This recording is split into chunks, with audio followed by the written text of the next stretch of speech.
My name is Diana, and I'm 34 years old.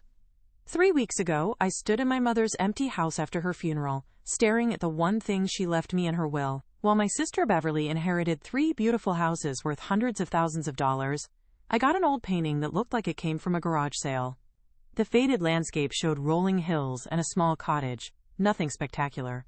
But it was Mom's favorite piece, the one she'd bought when I was 12 and hung in every home we lived in. My husband Harold had been making snide comments about it for days, calling it worthless junk. Little did I know that this seemingly worthless painting would change my entire life in ways I never could have imagined. Before I continue this story, I'd love to know where you're watching from.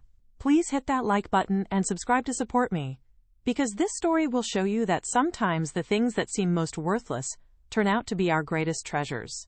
Let me tell you about my mother, Marie.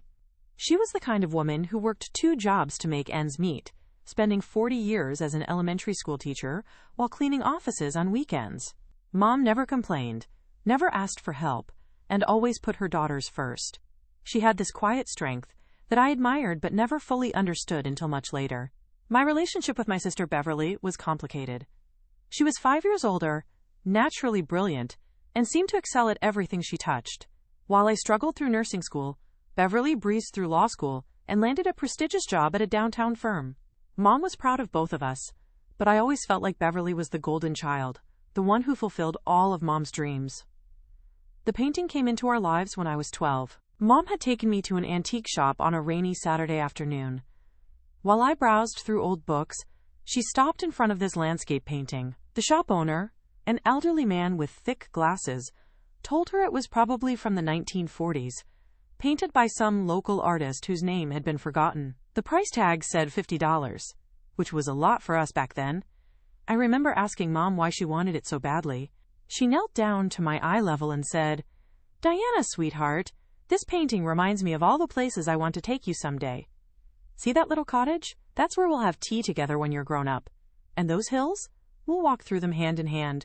Her eyes sparkled with dreams that seemed so far away from our small apartment and tight budget. Those afternoon conversations became our special ritual. Mom would sit with me in front of the painting after school, and we'd make up stories about the people who might live in that cottage. She'd talk about traveling to Europe, seeing real castles, walking through vineyards in France. For a woman who barely had enough money for groceries, she had the biggest dreams. 8 years ago, I met Harold at a hospital charity event. He was charming, well-dressed, and seemed genuinely interested in my work as a nurse. He brought me flowers, opened doors, and made me feel special in ways I'd never experienced. When he proposed after 2 years of dating, I thought I'd found my fairy tale ending. The early years of our marriage were happy. Harold worked in real estate and did well enough for us to buy a small house. He encouraged my career and seemed proud to introduce me as his wife. But somewhere around year 3, things started to change. He became critical of my appearance, my cooking, my family. When he lost his job 2 years ago, the criticism turned into something darker. Harold's unemployment stretched on month after month. I picked up extra shifts at the hospital to cover our mortgage and bills. Instead of appreciation, I got resentment. He'd spend his days playing video games or meeting friends at bars, then come home complaining about how hard his life had become. When I suggested he consider other types of work, he'd explode, saying I didn't understand the job market for someone with his experience. When Mom got sick last year, Harold showed flashes of his old supportive self. He drove me to the hospital, held my hand during the difficult conversations with doctors. I thought maybe this crisis would bring us closer together. But even during Mom's final weeks, he'd make comments about the cost of her care, about how her illness was affecting our finances. The reading of Mom's will hit me like a physical blow. Sitting in that sterile conference room with Beverly and the lawyer, I listened as my sister inherited the house Mom had lived in for 20 years, plus 2 rental properties that generated steady income. The total value was close to $800,000. Then the lawyer turned to me and said, "And to Diana, I leave my beloved landscape painting and all the love a mother can give." That was it. 40 years of being the dutiful daughter, and I got a $50 painting. The ride home from the lawyer's office was tense. Harold gripped the steering wheel so tight his knuckles turned white, muttering under his breath about unfair families and favoritism. I sat in the passenger seat, trying to process what had just happened.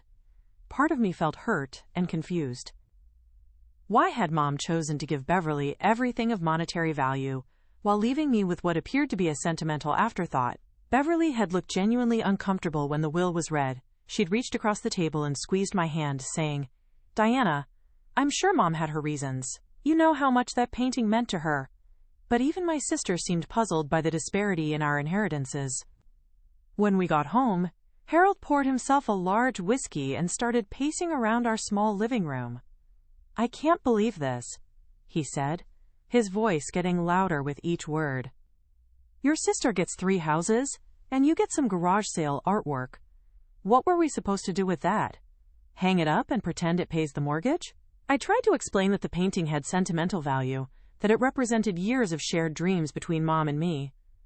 Harold laughed bitterly. "Sentimental value doesn't pay bills, Diana. We're drowning here while your sister becomes a landlord. It's insulting." That weekend, I drove to Mom's house to collect the painting. Beverly was there, sorting through Mom's belongings. She helped me carefully wrap the painting in blankets and load it into my car. "You know, Di," she said, using my childhood nickname, "Mom always said you were her sensitive one. Maybe she thought you'd appreciate this more than money." I wanted to believe that, but Harold's constant complaints were wearing me down. Every day, he'd find new ways to criticize Mom's decision. He'd make sarcastic comments about our valuable inheritance, or suggest we try to sell it to pay for groceries. His behavior was becoming increasingly erratic, and I noticed he'd started making phone calls that he'd cut short when I entered the room. When I hung the painting in our living room, Harold practically had a fit. "You're actually going to display that thing? What will people think when they come over?" But I stood firm. This was my one connection to Mom, and I wasn't going to hide it away to spare his embarrassment. My coworker Janet tried to be supportive. During our lunch breaks at the hospital, she'd listen to me vent about Harold's attitude. "Honey," she'd say, "there's something not right about a man who can't respect his wife's grief. That painting might not be worth much money, but it's priceless to you, and he should understand that." But Harold didn't understand, and his resentment seemed to grow stronger every day. He'd started staying out later, claiming he was job hunting or meeting with potential business contacts. When I'd ask for details, he'd get defensive and accuse me of not trusting him. The man I'd married was disappearing, replaced by someone bitter and cruel. One evening, I found text messages on his phone from someone named Peggy. The messages were flirtatious, full of inside jokes and plans to meet up. When I confronted Harold, he became furious, claiming I was invading his privacy and jumping to conclusions. "Peggy is just a friend who's helping me network," he said. "But if you keep acting like a jealous wife, maybe I'll start looking elsewhere for understanding." That threat hung over our house like a dark cloud. I threw myself into work, picking up even more shifts to avoid coming home to Harold's anger and resentment. The painting became my refuge. In the quiet moments before Harold got home, I'd sit in front of it and remember Mom's voice, her dreams, her unwavering love. But Harold's gambling problem was getting worse. I'd find scratch-off tickets in his pockets, credit card statements showing cash advances from casinos. When I tried to talk to him about it, he'd explode, saying he was trying to win enough money to fix our problems. "If your mother had been fair," he'd shout, "we wouldn't need to take these risks." The pressure was building toward something I couldn't quite see coming. Harold's drinking got heavier as winter settled in. He'd start with beer in the afternoon and move to whiskey by evening. His personality changed completely when he was drunk. The charming man I'd married was replaced by someone mean-spirited and unpredictable. He'd pick fights over trivial things, then blame me for his bad mood. The gambling debts were piling up faster than I could keep track of. I'd find threatening letters in the mail from collection agencies, demanding payment for loans I didn't even know Harold had taken out. When I confronted him about one particularly nasty letter from a payday loan company, he grabbed it out of my hands and tore it up. "You don't understand the pressure I'm under," he said, his words slurred from the whiskey. "I'm trying to dig us out of this hole, but your family made sure we'd never get ahead. That stupid painting is like a slap in the face every time I look at it." I started hiding money for my nursing shifts, opening a small savings account that Harold didn't know about. Something told me I might need an escape plan, though I couldn't bring myself to admit our marriage was falling apart. I still held on to hope that the man I'd fallen in love with would come back. Harold's phone calls became more secretive. He'd step outside, or go into the garage when certain numbers called. I suspected Peggy was more than just a networking contact, but every time I tried to bring it up, Harold would turn the conversation back to my family's supposed betrayal. "Your mother knew exactly what she was doing," he'd say during one of his rants. "She gave your sister the real inheritance and left you with that piece of junk to keep you quiet. She probably thought you were too stupid to realize you'd been cheated." Those words cut deeper than any physical blow could have. Harold knew how much I'd loved Mom, how much her opinion had meant to me. To hear him twist her memory into something cruel and calculating was almost unbearable. Beverly tried to stay in touch, but our conversations became awkward. She was dealing with the complexities of managing 3 properties, hiring contractors for repairs, screening tenants. Her life had genuinely become more complicated with her inheritance, while mine had seemingly stayed the same, just with one more piece of art on the wall. "Maybe you could take out a loan against one of your properties and give Diana something," Harold suggested to Beverly during one uncomfortable dinner at our house. My sister looked shocked by his directness, and I felt mortified by his greed. "Harold, that's not how inheritance works," Beverly replied calmly. "Mom made her wishes clear, and we need to respect them." After that dinner, Harold's resentment reached a new level. He started talking about the painting like it was a personal insult, a deliberate slight against him specifically. "She left you that thing to mock us," he'd say. "Your mother never liked me, and this was her final joke." I began working night shifts when possible, just to avoid being home when Harold was drinking. But even at work, I couldn't concentrate properly. My supervisor noticed my distraction and asked if everything was okay at home. I lied and said I was still grieving Mom, which was partially true. The truth was, I was grieving the loss of my marriage, along with the loss of my mother. The Harold I'd married would never have spoken about Mom the way this man did. He would never have pressured me to sell something that meant so much to me, just to pay his gambling debts. One particularly bad night, Harold came home after losing big at a poker game. He was drunker than I'd ever seen him, barely able to walk straight. He stood in the living room, swaying slightly, staring at the painting with pure hatred in his eyes. "That thing has got to go," he mumbled. "It's like she's watching us, judging us. Your dead mother is still controlling our lives with that stupid picture." I guided him to bed, but his words echoed in my mind all night. Something was building toward a breaking point, and I had no idea how explosive it would be. The breaking point came on a Tuesday night in February. I'd worked a double shift at the hospital, covering for a sick colleague, and came home exhausted around 11 p.m. The house was dark except for the flickering light of the television in the living room. I could hear Harold talking loudly to someone on the phone, his words slurred and angry. As I quietly opened the front door, I caught fragments of his conversation. "No, I told you I'd have the money by Friday. I don't care what you have to do, just give me until Friday. Yes, I understand the consequences." When he saw me, he quickly ended the call. His eyes were bloodshot, and there were 3 empty beer bottles on the coffee table, next to a nearly empty bottle of whiskey. This was bad, even by his recent standards. "Where have you been?"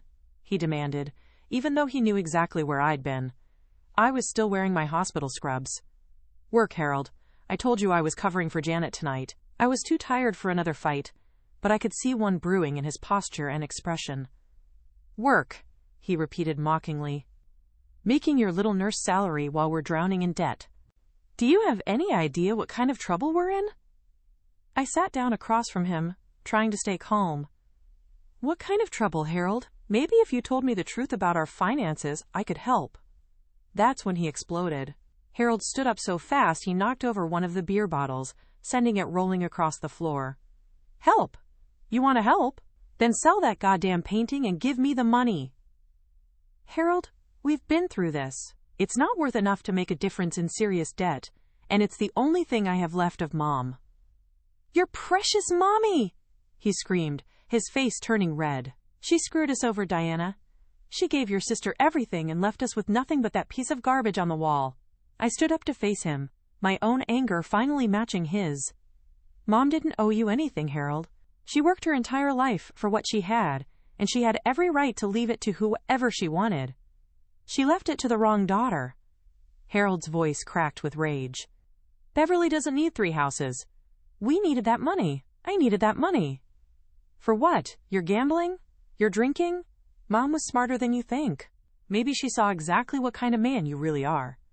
That's when Harold completely lost control. He lurched toward the wall where the painting hung, his movements clumsy but determined. You want to keep defending her?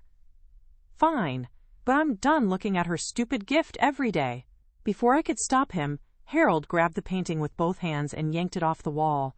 The wire holding it snapped, and I heard the sound of the frame cracking under his grip. Harold, no! Stop! But he was beyond reason. With a grunt of effort, he hurled the painting toward the floor at my feet. You deserve this junk, he shouted as it crashed down. This is all you're worth to your family. The frame hit the hardwood floor with a sickening crack. The glass covering the painting shattered, sending sharp fragments across the room. One piece cut my hand as I instinctively reached toward the wreckage. I dropped to my knees beside the broken painting, my heart breaking along with it. This was Mom's favorite thing, the symbol of all her dreams and our shared memories. Harold had destroyed the last tangible connection I had to her. But as I carefully lifted the painting to assess the damage, something extraordinary happened. The wooden frame had split along one side, and as I turned it over, a small brass key fell out of the crack and landed on the floor with a tiny metallic sound. Harold heard it too. His drunken rage suddenly shifted to confused curiosity as we both stared at the key. It was old, made of tarnished brass, with the number 247 engraved on one side and what looked like a bank's logo on the other. What the hell is that? Harold slurred, reaching for the key. I was faster. My hand closed around the small piece of metal before he could grab it.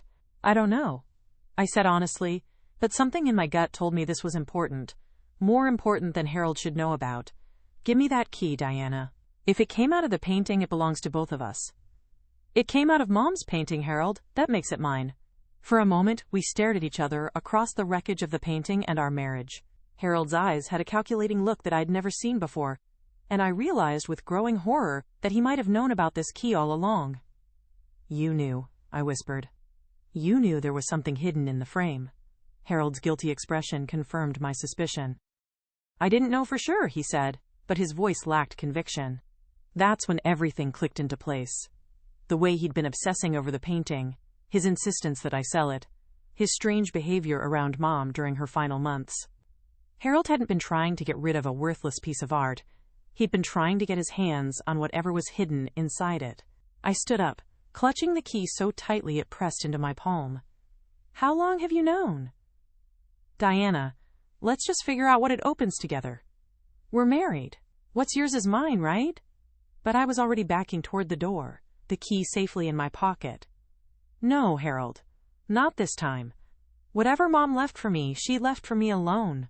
I grabbed my purse and car keys, stepping over the broken glass and wood fragments. Harold called after me, but I was already out the door, driving into the night with no destination in mind, except away from him. As I drove through empty streets, my mind raced with questions. What did the key open? How long had Harold suspected it existed? And most importantly, what had Mom been trying to tell me by hiding it so carefully? The number 247 and the bank logo were my only clues, but they were enough to give me hope that Mom's final gift was more valuable than anyone had realized. I spent that night at a 24-hour diner, drinking coffee and staring at the key. The waitress, a kind woman named Doris, could see I was distressed and kept refilling my cup without being asked. I called in sick to work the next morning, something I'd never done unless I was genuinely ill. The bank logo on the key was for First National, the same bank where Mom had kept her checking account for decades. I waited until 9 a.m. when they opened, then drove straight there with the key burning a hole in my pocket. The customer service representative, a young woman named Rose, examined the key carefully. This is definitely one of ours, she said. It's for a safety deposit box. Box number 247, according to the engraving. But I'll need to verify that you're authorized to access it. My heart sank. What kind of verification? Well, the box is registered under Marie Thompson's name. Are you related to her? She was my mother. She passed away 3 weeks ago. Rose's expression softened. I'm sorry for your loss. Do you have a death certificate and something showing you're her heir? If she left you access to the box in her will, We can help you. I realized I'd need to go back home to get the necessary paperwork, which meant facing Harold again. But first, I needed to understand more about what Mom had been planning. Can you tell me when my mother opened this box? I asked. Rose checked her computer. It looks like she's had it for about 15 years. She visited it regularly, usually once a month. 15 years. That meant Mom had been planning something long before she got sick, long before Harold and I were even married. Whatever was in that box, it was a secret she'd kept for a very long time. I drove to Beverly's office downtown, hoping my sister might have the death certificate and will with her. Beverly's law firm occupied 2 floors of a glass building, and her corner office overlooked the city. When her secretary announced me, Beverly immediately cleared her schedule. Diana, you look terrible. What happened? I told her everything.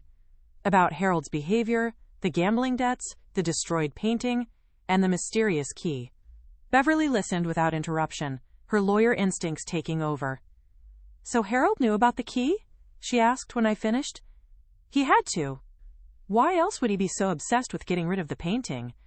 And the way he reacted when it fell out? He wasn't surprised. He was disappointed that I got to it first.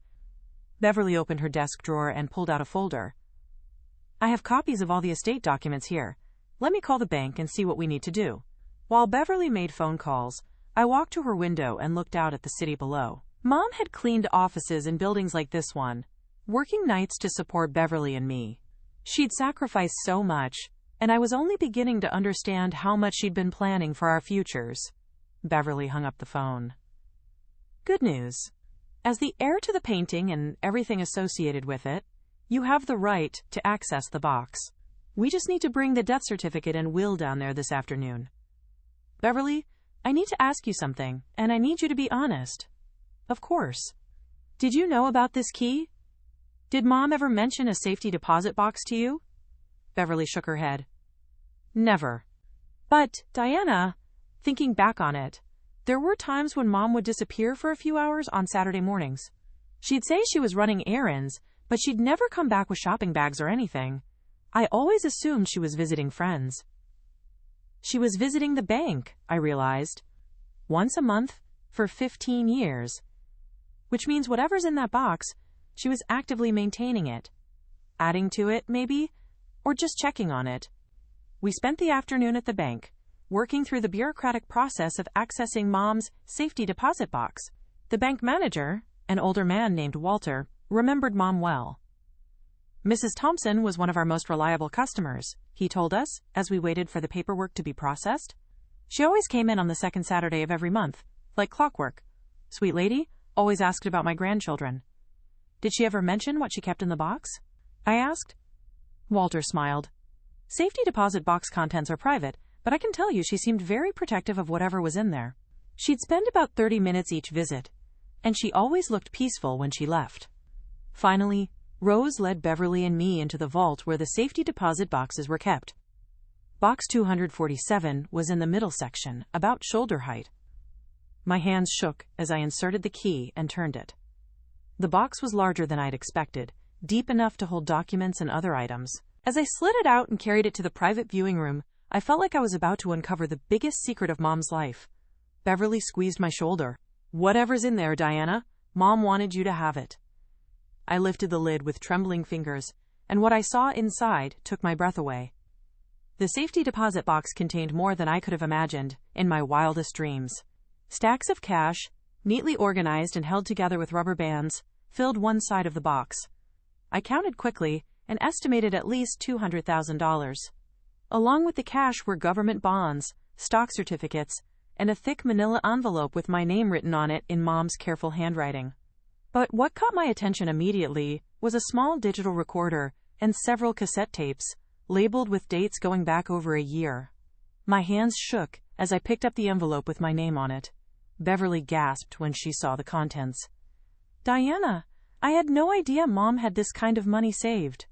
I opened the envelope and found a handwritten letter, several pages long, in Mom's familiar script. The date at the top was just 2 months before she passed away. My dearest Diana, the letter began. If you're reading this, Then you found my little secret and I'm no longer with you. I hope you'll forgive an old woman for her deceptions. But I had my reasons for keeping this hidden. The letter went on to explain how Mom had been saving money for decades, not just from her teaching salary, but from a small inheritance she'd received from her own mother when I was young. She'd invested carefully, lived frugally, and built up this nest egg specifically for me. I know you're wondering why I didn't give Beverly any of this money, the letter continued. The truth is, your sister has always been capable of taking care of herself. She's smart, ambitious, and she has the kind of personality that attracts success. But you, my sweet Diana, have always been more vulnerable. You see the good in people, sometimes when it isn't there. My eyes filled with tears as I read Mom's assessment of my character. She'd seen things about me that I hadn't even recognized myself. I've been worried about Harold for some time, the letter continued. I know you love him, but I've seen signs that concern me. The way he talks about money, the way he looks at our family's modest possessions with such calculation. I hope I'm wrong about him, but if I'm not, this money will give you the freedom to make your own choices. Beverly was reading over my shoulder, and I heard her sharp intake of breath at Mom's next words. I've included recordings of conversations I had with Harold during my final months. He visited me several times when you were at work, Diana. I think you should listen to them before you decide what to do with your inheritance. With shaking hands, I picked up the digital recorder and pressed play on the first file. Mom's voice filled the small room, weak but clear. Harold, I appreciate you coming to visit, but I need to ask you something directly. What are your plans for Diana after I'm gone? Harold's voice came through clearly, and it was like hearing a stranger. Well, Marie, I assume we'll inherit your house and properties, and Diana can finally quit that stressful job at the hospital. Maybe we'll travel, invest in some business opportunities I've been looking into. And if the inheritance isn't what you're expecting? There was a long pause before Harold answered. What do you mean? I mean, what if Diana doesn't inherit as much as you think she will? Well, that would be disappointing. Diana's been taking care of you, and she deserves to be rewarded for that. We both do, really. The conversation continued, and Harold's true colors became increasingly apparent. He talked about my inheritance as if it was already his, made comments about liquidating assets quickly, and even mentioned some gambling debts that needed to be paid off. But the most damning recording was from just 2 weeks before Mom died. Harold's voice was more aggressive, less guarded. Look, Marie, I'm going to be direct with you. Diana and I are in financial trouble. I made some bad investments, took some risks that didn't pay off. We need this inheritance, and we need it to be substantial. Harold, what exactly are you saying? I'm saying that if you really care about Diana's happiness, you'll make sure she inherits enough money to solve our problems. Otherwise, I don't know how much longer I can stay in this marriage. Mom's voice was steady but cold. Are you threatening to leave my daughter if she doesn't inherit enough money to pay your debts? I'm just being realistic about what marriage means. Financial partnership. Mutual support. If Diana can't contribute financially to our relationship, then maybe we need to reconsider our future together. Beverly grabbed my hand as we listened. Diana, I'm so sorry. I had no idea he was like this. There were more recordings, each one revealing more of Harold's calculating nature. In one, he actually asked Mom about specific assets she owned, trying to get information about property values and bank accounts. In another, he suggested that Mom might want to reconsider her will to be more fair to both her daughter's spouses. The final recording was the most heartbreaking. It was Mom, speaking alone into the recorder, just a few days before she died. Diana, my sweet girl, if you're hearing this, then Harold has shown his true colors, and you've discovered my gift to you. This money represents 40 years of sacrifice and saving. Every dollar I put aside was for your security and independence. Mom's voice was weak but determined. I pray that I'm wrong about Harold, that he'll prove to be the man you believe him to be. But if I'm right, if he's only interested in what you can give him financially, then this inheritance will set you free. She paused, and I could hear her labored breathing. You deserve to be loved for who you are, not for what you can provide. You deserve a partner who supports your dreams, not someone who sees you as a means to solve his problems. The recording ended with Mom's voice breaking slightly. Be brave, my darling. You're stronger than you know. I sat in that small room, surrounded by more money than I'd ever seen in my life. Listening to my dead mother's voice warn me about the man I'd married. Beverly put her arm around me as I cried, mourning not just for Mom, but for the marriage I'd thought I had. "What are you going to do?" Beverly asked softly. I looked at the cash, the bonds, the evidence of Harold's betrayal, and felt something shift inside me. For the first time in years, I felt truly powerful. "I'm going to take Mom's advice," I said. "I'm going to be brave." The first thing I did was open a new bank account at a different bank, one Harold had never been to. I deposited the cash and bonds into an account with only my name on it. The bank manager who helped me, a professional woman named Virginia, didn't ask questions about the large deposit, but she did provide information about protecting assets during divorce proceedings. Yes, divorce. The word that had seemed impossible just 24 hours earlier now felt like the only logical next step. I contacted Beverly's friend, a family law attorney named Joan, and made an appointment for the following day. Then I did something I'd never done before in my marriage. I went shopping for myself, using Mom's money to buy clothes that made me feel confident and strong. When I finally returned home that evening, Harold was waiting for me. He'd cleaned up the broken glass and wood from the painting, and he'd obviously been drinking, but he was trying to appear sober and reasonable. "Diana, honey, I'm so sorry about last night. I was drunk and stupid, and I know how much that painting meant to you. Let me make it up to you."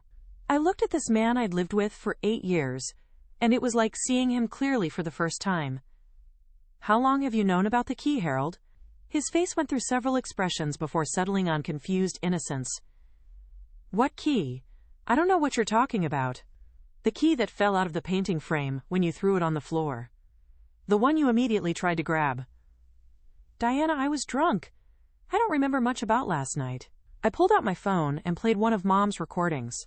Harold's voice filled our living room, telling my dying mother that he might leave me if I didn't inherit enough money to solve his problems.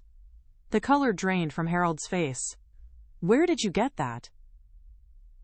Mom was smarter than either of us realized. She knew exactly what kind of man you are, and she prepared accordingly. Harold's mask of contrition slipped completely. "So you found whatever was in that safety deposit box. I knew your mother was hiding something. How much was it?" "More than enough to solve my problems, Harold. All of them." We stared at each other across our living room, and I saw the moment he realized his scheme had failed. The caring husband act disappeared, replaced by the calculating man Mom had seen through from the beginning. "Half of that money is legally mine," he said. "We're married. Community property." Actually, Harold, inheritance isn't community property in this state. And even if it was, adultery tends to affect how assets are divided in divorce proceedings. His eyes widened. "What are you talking about?" I pulled out printouts of his text messages with Peggy, screenshots I'd taken months ago but had been too afraid to confront him with. "I know about Peggy. I know about the gambling. I know about the lies." Harold's aggressive posture shifted to panic. "Diana, let's talk about this reasonably. We can work through our problems. Marriage counseling, whatever you want. I want you out of this house by tomorrow night." "You can't kick me out of my own home." "Actually, I can. This house is in my name only, remember? You insisted on it for tax reasons when we bought it. Another one of your brilliant financial strategies." The next 24 hours were tense but decisive. Harold alternated between threats, pleas, and promises to change. But I'd heard his real voice on those recordings, seen his true priorities laid bare. Mom had given me more than money. She'd given me clarity. Beverly helped me change the locks and install a security system. Janet from work came over to provide moral support. Even Walter from the bank called to check on me, saying that Mom would be proud of my strength. When Harold came to collect his belongings, he made one last attempt to manipulate me. "Diana, you're making a huge mistake. Without me, you'll be alone. No one else is going to want a 34-year-old nurse with trust issues." I looked at him calmly. "Harold, I'd rather be alone than be with someone who sees me as a financial opportunity. Mom taught me that I deserve better." He left that evening, taking only his personal belongings and his damaged pride. I sat in my quiet house, looking at the empty spot on the wall where Mom's painting had hung, and felt something I hadn't experienced in years. Peace.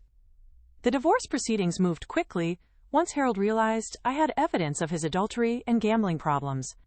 His lawyer advised him to accept a modest settlement rather than risk having his financial irresponsibility exposed in court. Within 3 months, I was legally free. The first thing I did with my newfound independence was take the damaged painting to a professional restorer. The woman who ran the shop, an artist named Ellen, examined it carefully and assured me it could be repaired. "It's going to take some time," she warned. "The frame needs to be rebuilt, and some of the paint was damaged when the glass broke. But I can make it look almost like new." "Actually," I said, "I don't want it to look like new. I want the repairs to be visible. I want to see where it was broken and how it was fixed." Ellen smiled. "Visible mending. That's a beautiful choice. Sometimes the places where things are repaired become the most interesting parts." While the painting was being restored, I made other changes in my life. I left my stressful position at the hospital and used part of Mom's money to open a small cafe near the downtown area.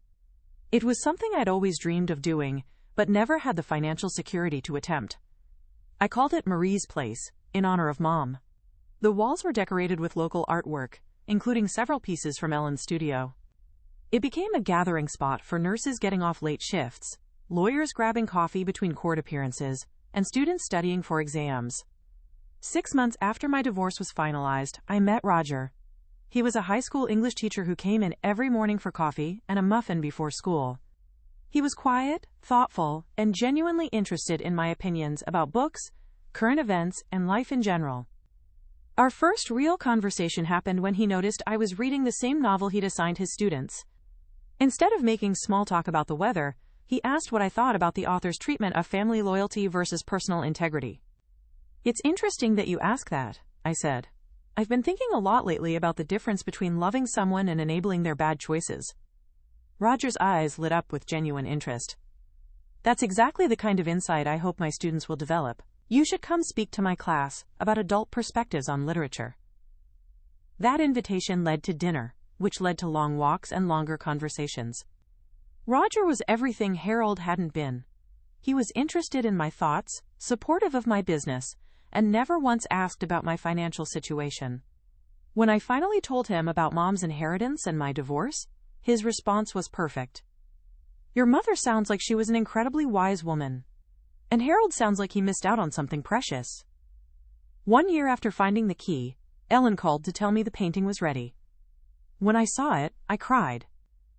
The landscape looked exactly as I remembered it, but the frame showed careful repair work where it had been broken.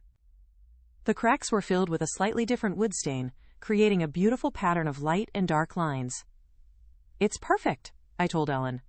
"It looks like it has a story to tell." I hung the painting in the cafe, in a place of honor where everyone could see it. Underneath, I placed a small plaque that read, "In memory of Marie Thompson, who taught her daughter that sometimes the most valuable gifts come disguised as ordinary things." Beverly and I grew closer after Mom's death and my divorce.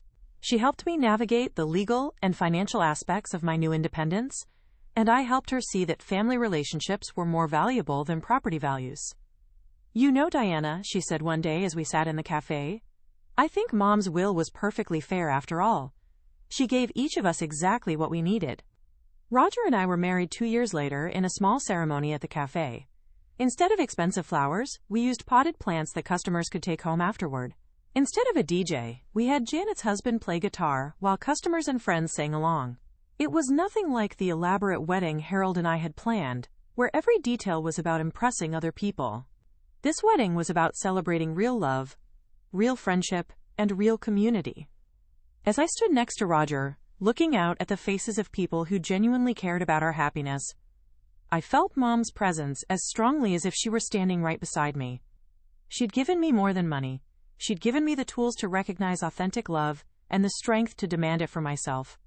During our reception, Roger made a toast that brought tears to my eyes. To Diana's mother, Marie, who we never got to meet, but whose wisdom created the woman we all love. And to Diana, who taught me that the best treasures are often hidden in plain sight. That night, as Roger and I sat in our living room looking at Mom's repaired painting, I finally understood what she'd been trying to tell me all those years ago when she bought it. "See that little cottage?" she'd said. That's where we'll have tea together when you're grown up. I wasn't sitting in a cottage in the European countryside, but I was finally in the place she'd envisioned for me. I was free, loved for who I really was, and surrounded by people who valued my heart over my bank account. The painting hangs in our home now, its visible repairs reminding me daily that being broken doesn't mean being worthless. Sometimes the places where we've been damaged and carefully mended become our most beautiful features. Mom always said I was her sensitive daughter, the one who needed extra protection. What she really gave me was the gift of recognizing that sensitivity isn't weakness, it's the ability to see beneath surfaces, to value substance over appearance, and to understand that real love never comes with price tags or conditions. I still miss her every day, but I'm no longer sad when I think about her. Instead, I'm grateful for a mother who loved me enough to see what I couldn't see myself, and who prepared me for a future I couldn't have imagined. Sometimes the most worthless-looking gifts turn out to be priceless. Sometimes, the people who seem to love us most are really just auditioning for access to our resources. And sometimes, when everything seems broken beyond repair, we discover that we're stronger than we ever knew possible. Every morning when I open the cafe, I look at Mom's painting and remember her words about hidden treasures. She was right about so many things, but most of all, she was right about me. I did deserve better, and I was brave enough to claim it. Now, every time someone comes into the cafe nursing a broken heart or struggling with a difficult relationship, I share Mom's wisdom with them. Real love doesn't ask you to prove your worth with money or possessions. Real love sees your value and protects it, even when you can't see it yourself. What do you think? Have you ever discovered that something you thought was worthless was actually priceless? Have you ever had someone in your life who saw your worth before you recognized it yourself? I'd love to hear your stories in the comments below. Please hit that like button if this story resonated with you, and don't forget to subscribe for more real-life stories about finding strength in unexpected places. Share this with someone who might need to hear that they deserve authentic love, not conditional affection. Thank you for listening to my story, and remember that sometimes the most beautiful chapters of our lives begin when we're brave enough to turn the page on relationships that no longer serve us. May you all find the courage to recognize your own worth and the wisdom to surround yourselves with people who celebrate it.